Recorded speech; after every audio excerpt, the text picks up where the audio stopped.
Okay. And back talking about my grandmother, us cleaning up, part two. I mean, we would be in the yard cleaning up, and by 2:30, we out playing, having a good time, getting ready for dinner. We've been on ate dinner about 3:30, about 3 o'clock, 3:30. 4 o'clock is late in the evening to her. You get in the house by 5. Or 4 you in the house, getting ready for your bath.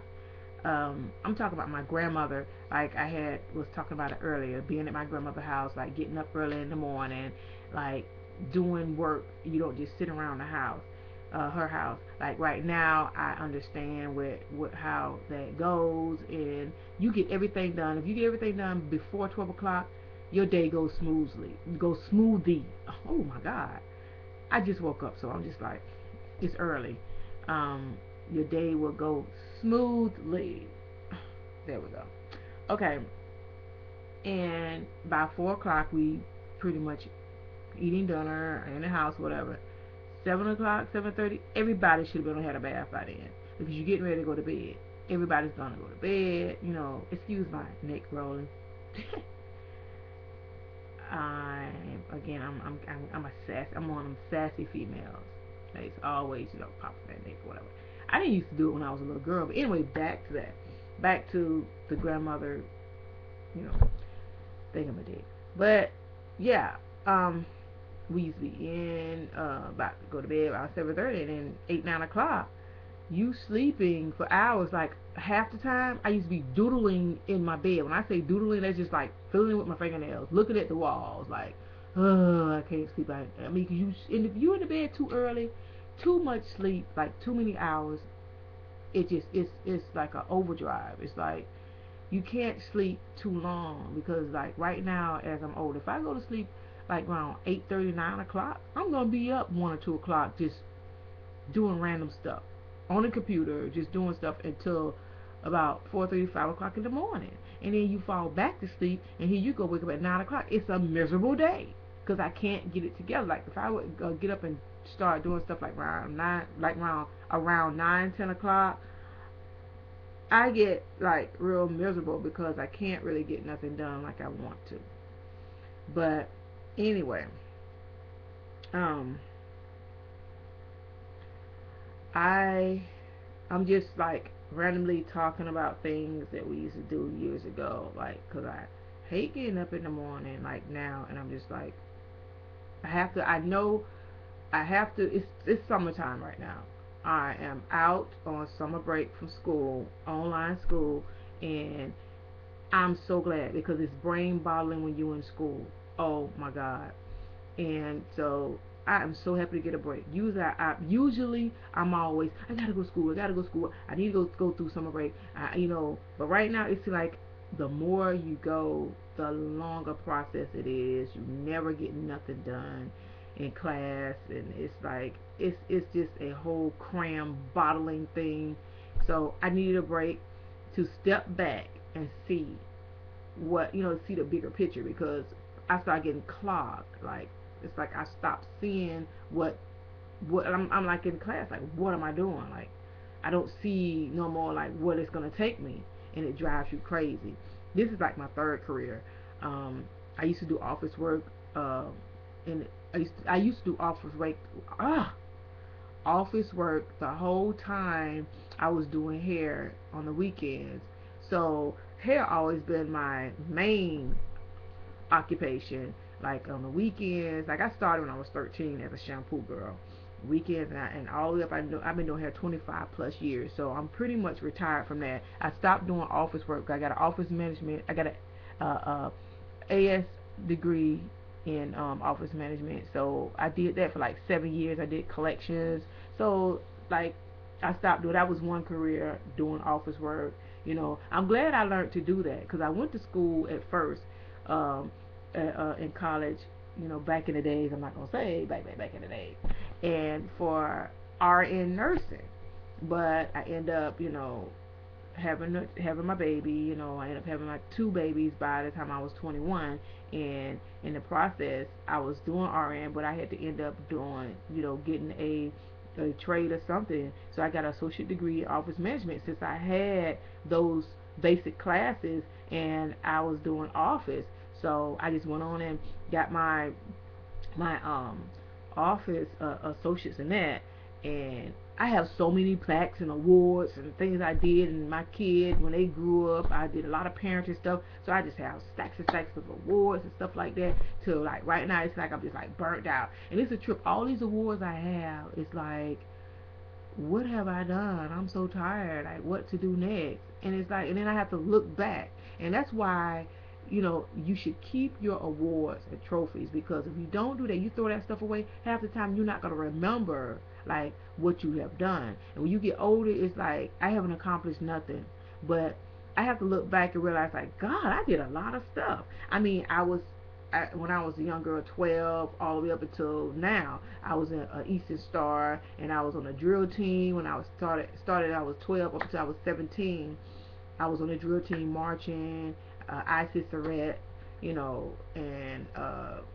I did ROTC when I was in high school because of the drill team that skipped me up to be one of the head leaders in ROTC, and then I was going to go to the military, but I got pregnant, had my first son. So the military was like, because back then, like, if you was with child, you can't, they didn't want you to be like in the military like that until after you have your kid, you can go. But by that time, after I had my kid, I didn't want to go to the military. I wanted to be the mother to my child. So I had took up, you know, RN nursing and stuff like that, and then at the time I did office management. I stopped after I had my second baby. I stopped school and wanted to like pursue like taking care of my kids for a bit while I was still doing hair. Mind you, the whole time I do hair, was doing hair on the weekend until I was like, okay, I'm gonna do a little bit of office work, and then I'll go ahead on and do hair on the weekend. And the hair, and then I got tired of doing office work. I ended up doing office work for like 7 years. Got tired of the office mess going on. It's just aggravating. You're doing so much office work, you're getting burnt out trying to do people accounts. I was doing collections. I was doing medical collections. I was doing got moved up to repo and cars. I worked at Arcadia um, and Payco collections in Arcadia, um, repo and cars, and it was stressful. And every job I went to, within a month, I would move up to a team leader, floor manager, something like that, because I had my skill and my trade for school, and I was pretty much good at what I do. Anytime I do something, I'm pretty much good at what I do. I mean, it's inherited. I get it from my father. My father is everything he does. He passed 2006. May he rest in peace. But he always was dominant. He always was a leader in everything he do, and that instilled in me. And every time I do something, I end up being a leader within a month or two when I get on a job, because I play a good role in that. I'm zero tolerant. I just like to get my business done, and But when I'm home, like when I'm around my kids, whatever, I like to be cheerful, playful, mommy, stuff like that, because that's where I release my love and playfulness, around my family. I just like to play with my babies and stuff like that. Well, they're not babies anymore, but back then I used to love being around my kids. But they're grown now, and as I continue to do, I back to, retiring, doing office work. I retired. I stopped doing it. I don't say retired. I stopped doing it. Within 7 years, I was done. But you can't really say you stopped doing office work, because I continue to do office work throughout. I end up owning my own, going on my own, expanding on my own with hair, and I did my own mobile hair service and office right there. I had to run my own business, became very successful in it. Quick, good money. I was making really good money, and I loved it. I would go out, and you come one with people, you deal with people. It's fun, and do their hair, and you make them look good. When you do people hair, you make them look good. It makes people feel good. So that made me feel good. That kept me going, and I would have a lot of money to take home to my kids. They'd be happy. They had anything they want.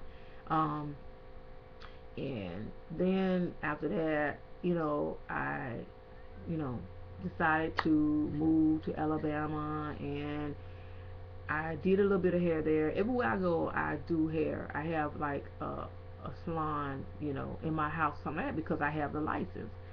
Um, so I always have an occupation, for his hair, of, but anyway, office work or whatever, you know.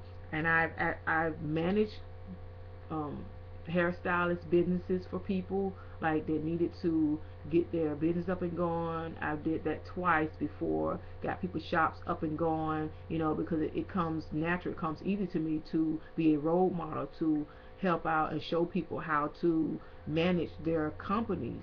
That comes very easy to me. Whereas it's very hard for other people. But no, stuff like that, it comes easy to me. I'm comfortable with things like that. It just when you do something that's natural to you, you good at what you do. And people like, wow, they know what they're doing. Um, I don't look at it that way. Like, I know what I'm doing. Da da da. I just do it. When you just do it, it comes natural, and you end up doing a very good job. But anyway, um, yes, I'm on my third occupation. I decide to stop doing hair. I've been doing it for 25 plus years. I say plus because I still will do hair.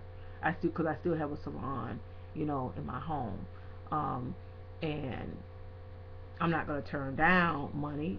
I can. That's a good thing about self-employed. I do because sometimes you get tired. I have school. Like right now, my main focus is school because I went back to school, and also I continue to go to school throughout. I would take a class, so I have, degrees and stuff like that. I had moved to Alabama. I got decided to go with my third occupation and do hair. I mean, I'm sorry, to do um I'm sorry, I'm plugging up my computer. Office to do fashion design. Um, because that was one of the things I always wanted to do in high school. I would come into school with these weird outfits that worked for me, and it was cute on me. So everybody else, they liked it. They were like, she might wear random weird stuff, but it's cute. Because I would take a pair of jeans and just draw it up, color it up, and put crazy fabric on it, make it my own. And it's like I liked it because nobody had it. I did it. I always dress like that. I like it because it's mine. Nobody got this. You can't be like me. I'm like me.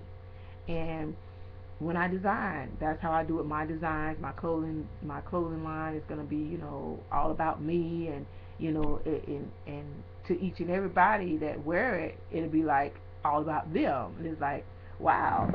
Give me 1 second. I'm trying to plug up my computer.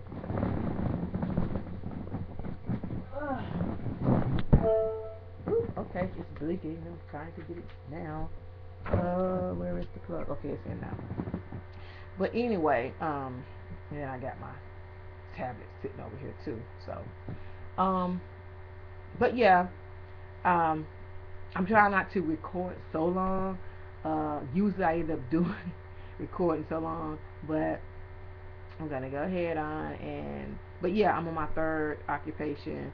A lot of people say, raising kids, that's one too. I mean, that would be four, but because I've raised my kids from, birth all the way up until graduated from high school, and my two boys is gone, and my daughter is just graduated. I feel like she's a senior this year. She was a senior this year. She graduated. Congratulations, Christine Wynn. I'm so proud of you. She ran track, started in ninth grade, and continuing with it. I'm so proud of her. And she decided to go to FSU, full scholarship, and she said if she don't go to FSU by this fall, she's gonna go ahead on and continue to run track pro, and she could do it. Yes, go, Christine, go for mommy, yay! I'm your biggest fan, your proudest cheerleader. That's all you need. You know, but anyway, but yes, I decided to take up fashion design in 2004, and I'm continuing on with it in 2013. The present. I have I got an associate.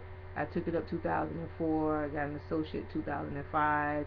I got a full 4-year scholarship um, to go to to get my bachelor's, and I moved on to Atlanta. I decided to go to Atlanta. I could have went to Atlanta, Miami, or New York, or Milan. I decided to go to Atlanta. I always want to go to Atlanta.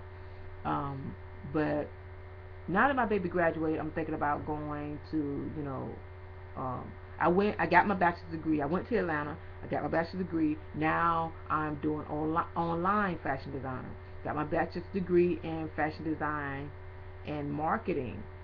Uh, let me start off. I got my associates in Alabama, and I got it in fashion design. Then I got the degree, a full scholarship to get a full 4 year scholarship to go to Atlanta for fashion design and marketing. I got my bachelor's, and now I'm in grad school to get my master's uh, for my MFA, because it's a M.